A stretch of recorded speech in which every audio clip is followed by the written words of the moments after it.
والذین هم لفروجهم حافظون، اپنی شرمگاہوں کی حفاظت کرتے ہیں، اسے حرام لذتوں میں نہیں پڑتے، الا علی ازواجہم، سوائے اپنی بیویوں کے اور اپنی باندیوں کے۔ باندیوں کا رواج نہیں ہے اور کسی کو اب باندی بنانا ممکن بھی نہیں ہے، تو اب صرف بیوی ہی کا آپشن رہ گیا ہے۔ فإنہم غیر ملومین، فرمایا یہ لوگ قابل ملامت نہیں ہیں۔ تو دو چیزیں بیان ہو گئیں، بیوی کے علاوہ جو راستے ہیں وہ تمام حرام ہیں، اس میں ہینڈ پریکٹس بھی آ گئی ہے، اس میں متع کرنا بھی آ گیا ہے، جو 2-2 گھنٹے کی شادیاں ہوتی ہیں، 1-1 ہفتے کی متع ہوتا ہے نا، یہ بھی حرام ہے اسی کے تحت، کیونکہ اس کو بیوی نہیں کہتے جس سے انسان متع کرتا ہے، تو اللہ نے صرف زوجہ کے لفظ کو مستثنیٰ کیا ہے، بیوی۔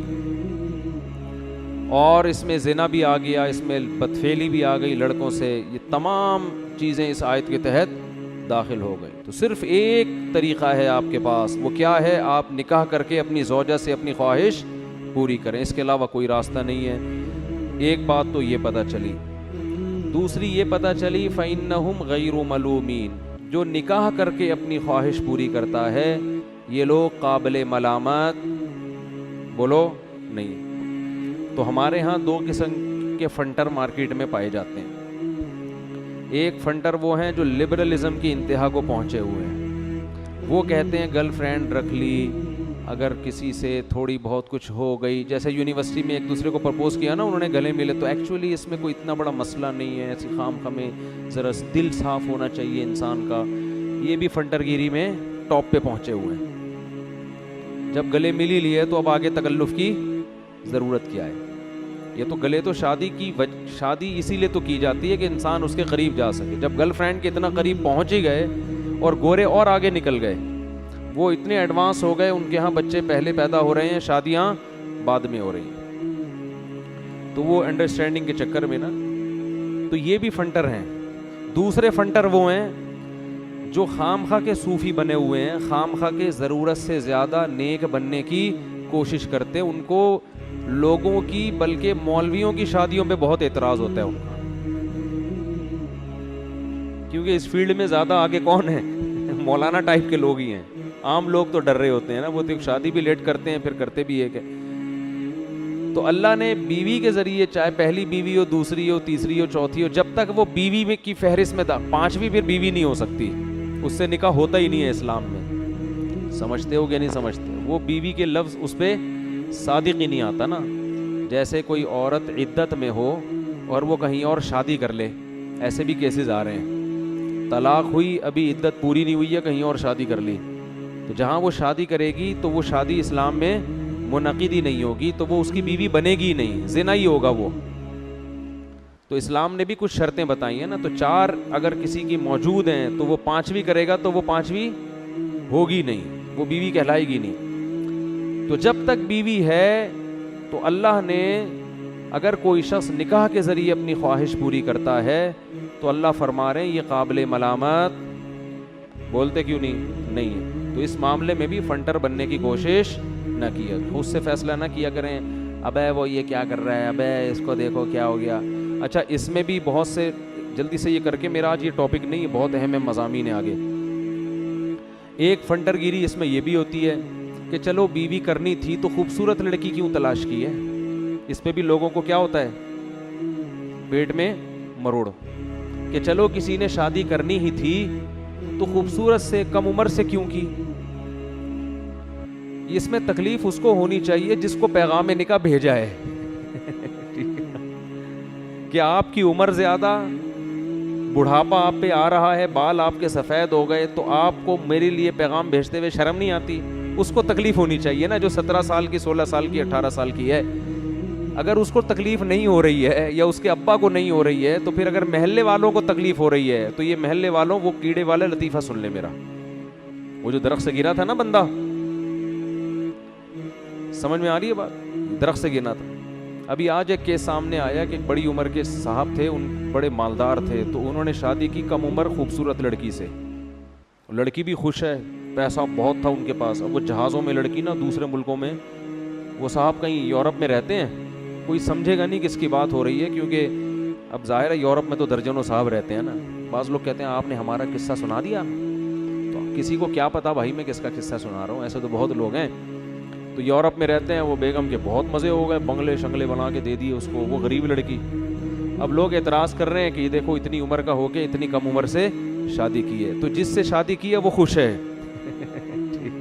وہ کیا ہے, خیر بلے بلے ہو گئی اور کیا چاہیے. اس کے کزنوں میں ایک سے ایک ہینڈسم پڑا ہوا ہے, لیکن جیب میں روکڑا نہیں ہے ان کے. تو اس نے کہا بھائی پرانا ہو, جیب میں روکڑا ہو, یہ نئے سے, یہ ہر ایک کی اپنی تھنکنگ ہوتی ہے. بعضوں کو یہ نہیں ہوتا, بعض کہتے ہیں غریب ہونا چاہیے لیکن جوان آدمی ہونا چاہیے. تو یہ اللہ نے اس کو چوائس دی ہے کہ بھائی وہ خود فیصلہ کرے.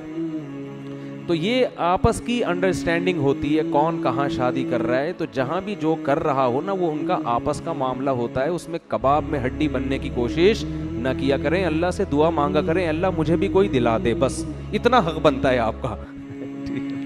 اس سے زیادہ آپ کو تکلیف ہوگی تو یہ آپ کی اپنی ٹینشن ہے, حسد ہے آپ کو, خام خواہ میں گھلیں گے اور ٹینشن کے علاوہ کچھ بھی حاصل نہیں ہوگا. ہاں کسی بڑی عمر کے آدمی نے کسی خوبصورت یا کم عمر لڑکی کو بے وقوف بنا کے شادی کی ہے تو پھر اس پہ اعتراض بنتا ہے. بعض دفعہ ایسا بھی ہوتا ہے, ایسے کیسز آئے ہیں کالے کولے لگا کے بندہ جوان بن کے چلا گیا, بعد میں پتہ چلا یہ تو سارا حلیہ ہی بگڑا ہوا اس آدمی کا, شناختی کارڈ میں عمر چھپا رہا ہے اپنی, جھوٹ بول, وہ تو پھر دھوکا ہے نا. یا لڑکی کی مرضی کے بغیر اس کو زبردستی باپ نے اس کی شادی کر دی. بعض علاقوں میں ایسا ہوتا ہے کہ لڑکی کم عمر ہوتی ہے, باپ بڈھے لوگوں سے اپنی کم عمر بچی کی پیسوں کی لالچ میں شادی کر دیتا ہے. تو یہ بھی حرام ہے, ناجائز ہے. سمجھتے ہو, اس پہ آواز اٹھنی چاہیے. لیکن اگر ایسا نہیں ہے تو پھر جو جہاں کر رہا ہے بھائی یہ ان کا آپس کا ہیڈیک ہے, کیونکہ اللہ نے فرمایا کہ جو اپنی زوجہ کے ذریعے خواہش پوری کرتے ہیں یہ قابل ملامت نہیں ہے. ایک بات. دوسری بات یہ, بلکہ تیسری بات, کہ نکاح کا بنیادی مقصد خواہش پوری کرنا نہیں ہوتا. جو عزت دار لوگ ہوتے ہیں نا ان کے نکاح کے دوسرے مقاصد زیادہ ہوتے ہیں. جیسے ہمارے نبی صلی اللہ علیہ وسلم نے جو نکاح کیا, تو پہلی شادی حضرت خدیجہ سے کی, آپ کی ایج 25 سال اور حضرت خدیجہ کی ایج 40 سال. تو ظاہر ہے اس میں تو عیاشی تو پیش نظر معاذ اللہ ہو ہی نہیں سکتی. پھر آپ نے بہت ساری بیوہ عورتوں سے نکاح کیا. امی عائشہ سے نکاح کیوں کیا, وہ کم عمر تھیں. علماء کہتے ہیں پیغمبروں میں عورتوں میں کوئی پیغمبر نہیں آتا, تو ہمارے نبی چاہتے تھے کہ ایک ایسی کم عمر لڑکی سے نکاح ہو کہ آپ کے دنیا کے سے جانے کے بعد ان کی اتنی ایج ہو کہ وہ لوگوں کو علم سکھا سکیں, نبی کے سائے میں نہ پروان چڑھیں. تو حضرت عائشہ کو یہ فضیلت ہے کہ وہ بچپن سے لے کے جوانی تک کس کے سائے میں چھاؤں میں پلی ہیں, سید الانبیاء کی, جس کا فائدہ یہ ہوا کہ آپ کے دنیا کے جانے سے بعد امی عائشہ کو بہت موقع ملا ہے علم کو دنیا میں پھیلانے کا. لوگ شادی کر رہے ہوتے ہیں نا کسی عالمہ سے کہ مدرسۃ البنات بنواؤں گا میں, ہوتا ہے کہ نہیں ہوتا؟ ایسے بہت سارے کیس ہمارے پاس آئے ہیں. بھائی عالمہ چاہیے تاکہ وہ کیا بنے, مدرسہ چلائے. بہت سے پڑھے لکھے لوگ کسی پی ایچ ڈی لڑکی سے شادی کر رہے ہوتے ہیں, یا کسی ڈاکٹر سے شادی کر رہے ہوتے ہیں, یا کسی پروفیسر سے. ان کا ارادہ ہوتا ہے کوئی اسکول کھولنے کا. تو یہ بھی حکمتیں ہوتی ہیں. تو ہمارے نبی نے جو امی عائشہ کی عمر کم تھی اور ان سے جو نکاح کیا, اس کی بنیادی, یہ اللہ کا فیصلہ تھا, بنیادی وجہ علماء بیان کرتے ہیں تاکہ آپ کو علم کی اشاعت کا موقع ملے. اسی وجہ سے علماء کہتے ہیں کہ آدھا علم اس امت کو اکیلی حضرت عائشہ سے ملا ہے. اور صحابہ کرام اپنے بچوں کو حضرت عائشہ کی بہن کا دودھ پلایا کرتے تھے تاکہ یہ بچے بڑے ہوں تو ان کا امی عائشہ سے پردہ نہ رہے اور علم سیکھنے میں کوئی رکاوٹ نہ ہو. کہاں سے کوفہ, بصرہ, دمشق سے لوگ حضرت عائشہ کے پاس آیا کرتے تھے اور مسائل پوچھا کرتے تھے ان سے. گھریلو زندگی جتنی حضرت عائشہ جانتی اتنی کوئی اور نہیں جانتا تھا. تو پیغمبروں کا مقصد محض خواہش پوری کرنا نہیں ہوتا, اور عزت دار آدمی کا بھی یہ مقصد, اصل مقصد یہ نہیں ہوتا. لیکن اگر کسی کا بالفرض یہ مقصد ہے تو بھی وہ قابل ملامت نہیں ہے. بتانے کا مقصد یہ, عزت دار لوگ کے نظر میں یہ دوسری چیز ہوتی ہے خواہش پوری کرنا, اصل تو ان کے دوسرے مقاصد ہوتے ہیں. اولاد سب سے بڑا مقصد ہے. لیکن اگر بالفرض کوئی آدمی یوں ہم کہہ لیں کہ ہے ہی ٹھرکی, معذرت کے ساتھ اس کا مقصد صرف اپنی خواہش برائے خواہش ہی ہے اور کچھ بھی نہیں ہے، تو بھی ہم اس کو گالیاں نہیں دے سکتے، برا بلا نہیں کہہ سکتے. یہ کہیں گے یار اپنا ذوق تھوڑا سا اونچا کرو، معیار تھوڑا اونچا کرو. نہیں آ رہی بات؟ جیسے کچھ لوگ کھانا کھاتے ہیں زندہ رہنے کے لیے، کچھ زبان کے چٹخاروں کے لیے کھا رہے ہوتے ہیں. تو جو چٹخارے کے لیے کھائے گا اس کو کوئی برا تھوڑی کہے گا اگر وہ اپنے پیسوں سے کھا رہا ہے. دیکھو ایک آدمی گول گپے کھا رہا ہے، اب آپ گئے اس کے پاس، کیوں کھا رہا ہے بھائی گول گپے؟ کیا اس سے تیرے مسل بڑھ جائیں گے ہیں، یا پروٹین کی جو کمی ہے وہ پوری ہو جائے گی؟ وہ کہے گا بھائی گول گپے سے بڑا مزہ آتا ہے یار، تو ذرا تو ایک نوالا لے کے دیکھ، مزہ نہ آئے پیسے واپس. وہ چٹخارے لے کے کھا رہا ہے. آپ کہہ رہے ہو ہیں دنیا کا عاشق، شہوت پرست انسان، شرم نہیں آتی تجھے؟ چٹخارے لینے کے لیے گول گپے کھا رہا ہے، ناک بہری ہے تیری، آنکھوں سے پانی نکل رہا ہے، اور منہ کا حال دیکھ اپنا جا کے، اور گالیاں دینا شروع کر دیا آپ نے. تو وہ جواب میں کیا کہے گا؟ بھائی تیرے پیسوں سے لے کے کھا رہا ہوں میں، جو تجھے اتنی تکلیف، اپنے پیسے ہیں نا کھانے تھے، اور چیز بھی حلال ہے. کسی عالم کا فتویٰ ہے کہ گول گپے اسلام میں حرام ہے؟ تو ہاں جو عزت دار لوگ ہیں وہ گول گپے عام طور پہ نہیں کھاتے. وہ کہتے ہیں ایسی چیز کھاؤ جس میں صحت ہو، شہد کھاؤ، زیتون کھاؤ، گوشت کھاؤ، دودھ پیو، لذت خود بخود حاصل ہوگی اس میں، لیکن صحت بھی بنے گی. گول گپے کھاؤ گے تھوڑے دنوں میں گول گپا ہی بن جاؤ گے. تو تھوڑی بہت ہلکا پھلکا سمجھایا تو جا سکتا ہے، لیکن قابل ملامت نہیں، حلال چیز ہے، حلال چیز ہے. تو ایسے ہی نکاح کا بنیادی مقصد محض خواہش پوری کرنا نہیں ہوتا. یہ بڑے باذوق لوگوں کا یہ مقصد، یعنی باذوق سے مراد جن کا جو اونچے ذوق کے لوگ ہیں، جو دنیا میں کچھ کام کرنا چاہتے ہیں، لیکن اگر کسی کا مقصد صرف خواہش پوری کرنا ہے تو بھی وہ قابل ملامت نہیں ہے، جیسے کہ قرآن میں اس آیت میں اللہ نے بتا دیا. تو اگر کوئی اپنے خرچے پہ شادی کر رہا ہے، خود ٹیڑھا میڑا آڑا ترچھا نیلا پیلا توند نکلی ہوئی ہے، اور کسی حسینہ سے شادی کرتا ہے اور حسینہ کو بھی کوئی اعتراض نہیں ہے، تو پھر آپ کو بھی کوئی اعتراض نہیں. آپ کو یہ اعتراض تو ہو سکتا ہے کہ مجھ سے کیوں نہیں کی. ٹھیک ہے نا، یہ اعتراض آپ کا بنتا ہے.